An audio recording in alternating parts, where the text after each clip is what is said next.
este comentario que estoy haciendo como una ficha de lectura basada en los textos, en este caso los que pusimos para el primer trabajo práctico.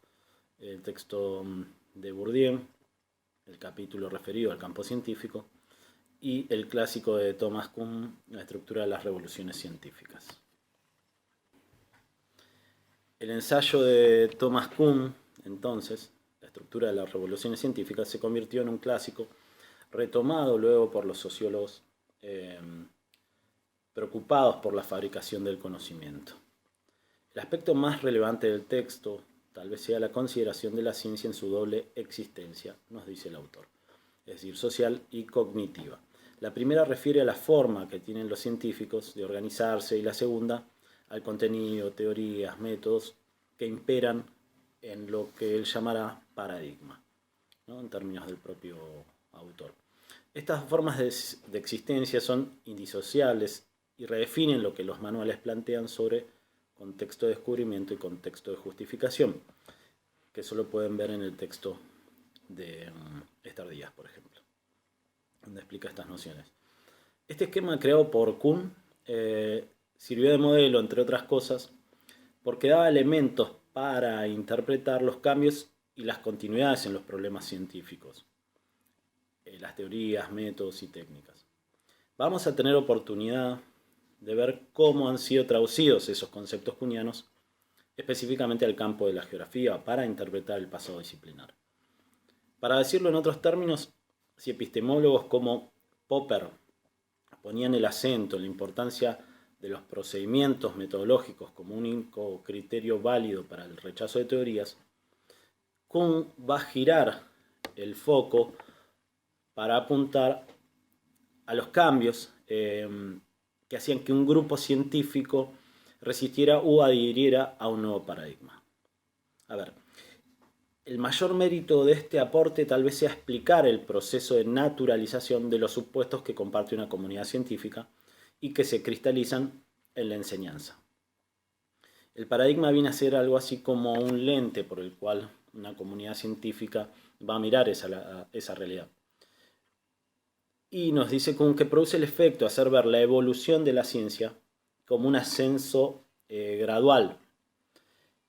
Pero así bien la perspectiva kuhniana nos advierte que las rupturas y las revoluciones científicas son las que van a hacer avanzar el conocimiento y que no es posible entenderlo desde ese ascenso gradual hacia el infinito, hacia el conocimiento verdadero. Para Kuhn el concepto de historia puede provocar desde su perspectiva, digamos, ese concepto de historia va a provocar una transformación, o quiere que provoque una transformación de la imagen establecida de la ciencia. La idea que se ha cristalizado el desarrollo científico, recién comentábamos, es de un proceso gradual mediante el cual los hechos, teorías y métodos reunidos en libros de textos han sido o van a ser añadidos al caudal creciente de la técnica y de los conocimientos científicos. Una historia de la ciencia basada en esos preceptos se convierte en una disciplina que relata y registra esos incrementos sucesivos y los obstáculos que han inhibido esa acumulación de conocimientos. Entonces Kuhn va a hacer una crítica a esta perspectiva y va a proponer la suya que estamos comentando. La investigación histórica muestra, para Kuhn, las dificultades para aislar inventos y descubrimientos individuales. Por otro lado, el error en la ciencia cobra otra dimensión. Las teorías anticuadas, dejadas de lado, no dejan de ser científicas y desmiente esa perspectiva de un proceso de acumulación como sucesión de éxitos individuales, de científicos individuales que de pronto se topan con un descubrimiento. La comunidad científica tiene una creencia recibida que en la ciencia que él denomina madura se transmite a futuros profesionales como respuestas a preguntas fundamentales sobre objetos y técnicas. De esta manera, para Kuhn, la ciencia normal desarrollada por una comunidad científica brinda cuadros conceptuales que funcionan como una especie de escudo protector contra innovaciones que van a resultar subversivas para los compromisos básicos que tiene esa comunidad científica. Si bien esos compromisos descansan sobre grados de arbitrariedad, los mismos no se sostienen por siempre. Cada tanto aparecen lo que el autor denomina anomalías. Eso es cuando la investigación no da los resultados esperados. En esos casos se subvierte la tradición existente de prácticas científicas y da lugar a iniciar investigaciones extraordinarias que conducen a la profesión, ¿sí?, a un nuevo conjunto de compromisos. Esos episodios extraordinarios se denominan revoluciones científicas. Las mismas rompen la tradición a la que está ligada la actividad de lo que él llama ciencia normal. El autor va a extraer ejemplos sacados de las ciencias físico-naturales para dar cuerpo a sus argumentos. Se refiere a las revoluciones producidas por Copérnico, Newton, Einstein. Las mismas necesitaron el rechazo de una teoría antes reconocida por la comunidad. Y esa comunidad va a adoptar otra teoría incompatible con aquella. Lo importante, que tal vez tienen que interpretar, es que cada revolución produce un cambio consiguiente en los problemas disponibles para el análisis científico y en las normas por las cuales la profesión determina qué debería considerarse como un problema admisible o como una solución legítima. Las nuevas teorías no constituyen solamente, entonces, un incremento de lo que se conoce, sino que se trata, en todo caso, de un cambio en las reglas que rigen la práctica de la ciencia normal. Su asimilación requiere la reconstrucción de teoría anterior y una reevaluación de los hechos. Este proceso revolucionario es imposible de ser llevado a la práctica por un hombre solo. Y acá es donde Kuhn pone el acento en ese aspecto social de la ciencia, dejada de lado por otras teorías epistemológicas. Entonces, los hechos y las teorías son inseparables en sí mismos, en tanto que la ciencia normal, en sus términos, especifica qué tipo de entidades contiene el universo, pero también qué tipo de entidades no va a contener ese universo. La revolución científica dará paso a la consolidación de un nuevo paradigma. Es decir, una matriz disciplinaria, el paradigma, que establece un nuevo consenso en la comunidad científica en cuanto a supuestos, metodologías y temáticas. Ahora bien, otras de las teorías que teníamos para comentar en esta introducción a ciertas concepciones sobre la evolución científica es la de Pierre Bourdieu. El concepto de campo científico que forjó rompió con la idea de la ciencia como un lugar de armonía y colaboración. También aportó pistas para considerar al científico como un sujeto condicionado que busca legitimarse dentro de un campo de relaciones de poder, es decir, un campo, podríamos decir, de batalla, donde hay dominantes y dominados.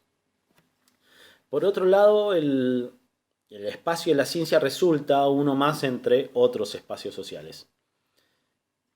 Por eso la lógica de los campos de producción simbólica tiene sus leyes específicas para los distintos ámbitos de la realidad social.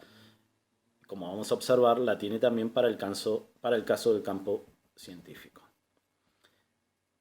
La teoría de los campos sociales se centra en la formación de espacios de producción de conocimiento que poseen lógicas de funcionamiento internas particulares.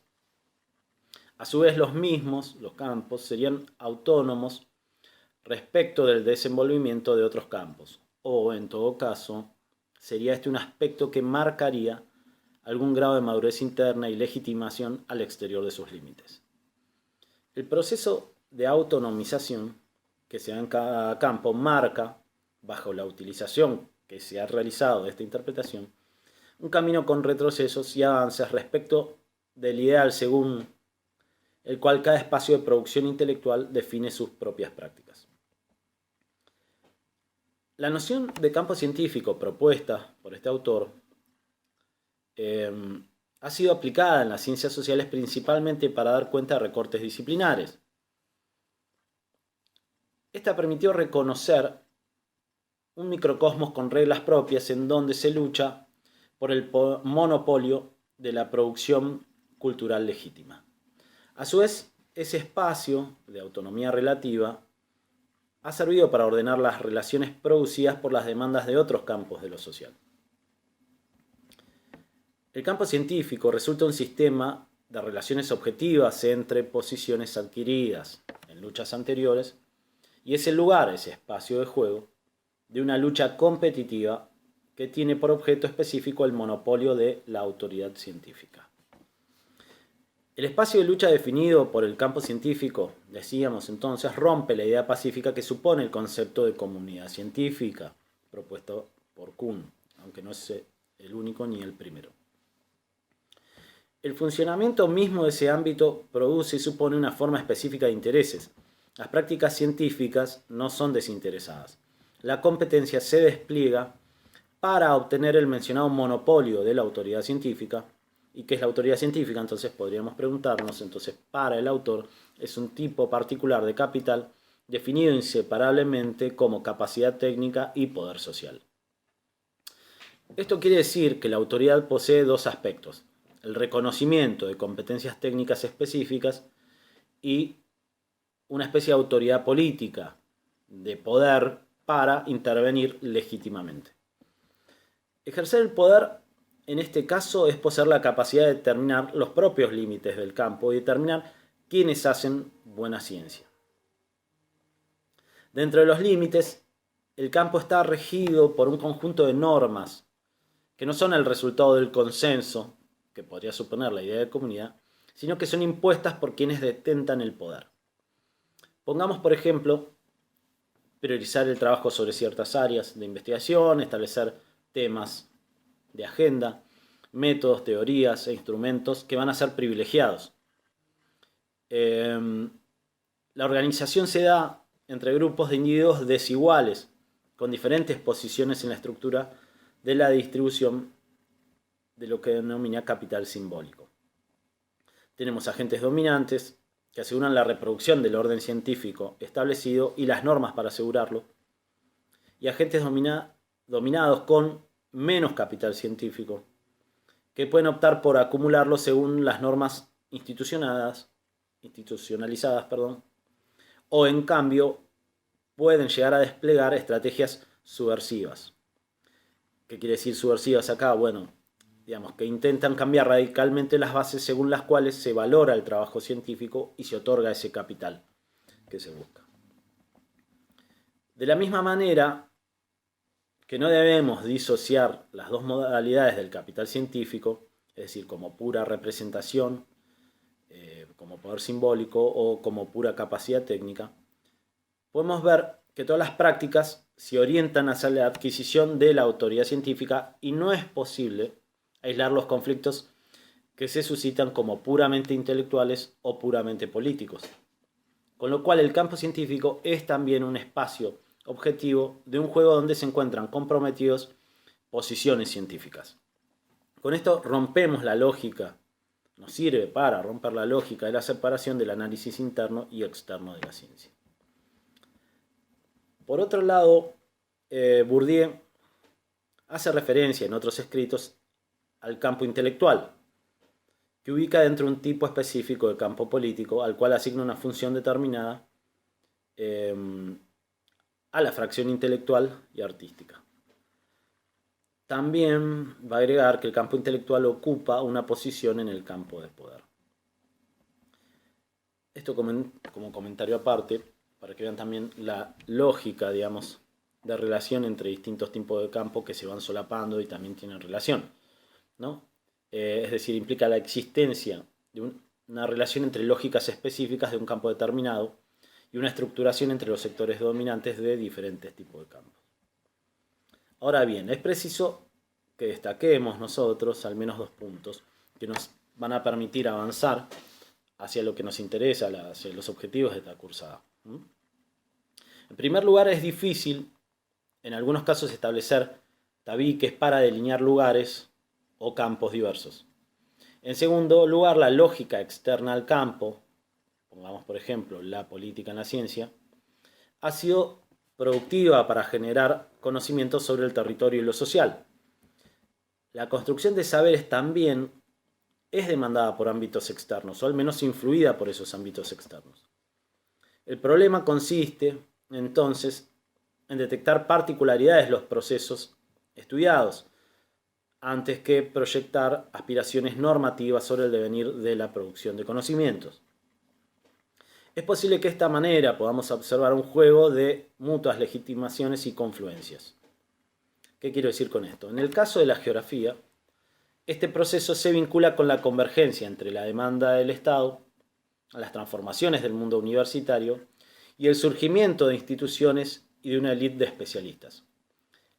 Vamos a poder ver, con los textos que propusimos, cómo fue el proceso de conformación de un campo de conocimiento sobre el territorio y un espacio profesional de intervención territorial que estuvieron vinculados a la definición de ámbitos para validar sus prácticas que se ubicaron entre la academia, el Estado y las asociaciones profesionales.